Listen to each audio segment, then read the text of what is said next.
Retired U.S. astronaut Don Thomas has been visiting South Africa to help inspire the next generation of space explorers. His visit coincided with the 50th anniversary of Neil Armstrong's historic landing on the moon. CGTN's Scheier met up with Don Thomas and filed this report. Don Thomas was 6 when the first astronauts went into space, and he dreamed of doing the same.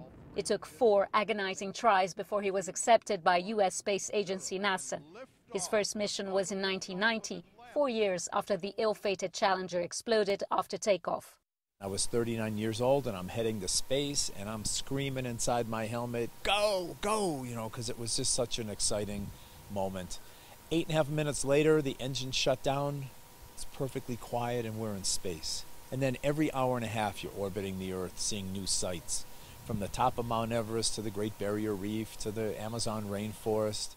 Thomas spent 44 days in space and went around the Earth 692 times in 4 trips. He's now in South Africa to inspire what he terms the Mars generation. The minimum requirements for an astronaut in the United States was a 4-year university degree in the math, science, engineering, or medical field. So it won't be just professional astronauts going to space. It'll be something available for space tourism. Everybody will be able to have an opportunity to go up.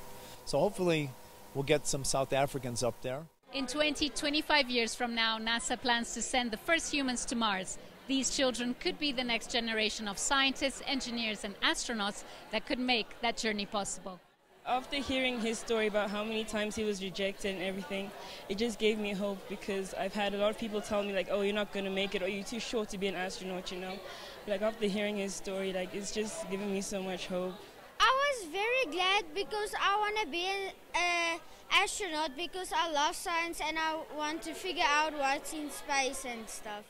In the short term, NASA wants to land the first woman on the moon in the next 5 years. There's now a push to get more young girls into space exploration and other scientific fields. So I think if we can all stick together, support each other, and also individually believe in ourselves in a society where it's mostly the man who's doing all the things at the top, then we can definitely make it. Obviously you do need some education, some levels of education, but I feel like it's more about the passion and the drive you have, determination to say I want this and to strive to be able to get it. I think that's something that's really important. Space exploration has come a long way since Neil Armstrong landed on the moon 50 years ago, but Africa is yet to send its first astronaut into space. There's hope that could change if this generation works hard and aspires to reach for the stars. Scheier, CGTN, Johannesburg, South Africa.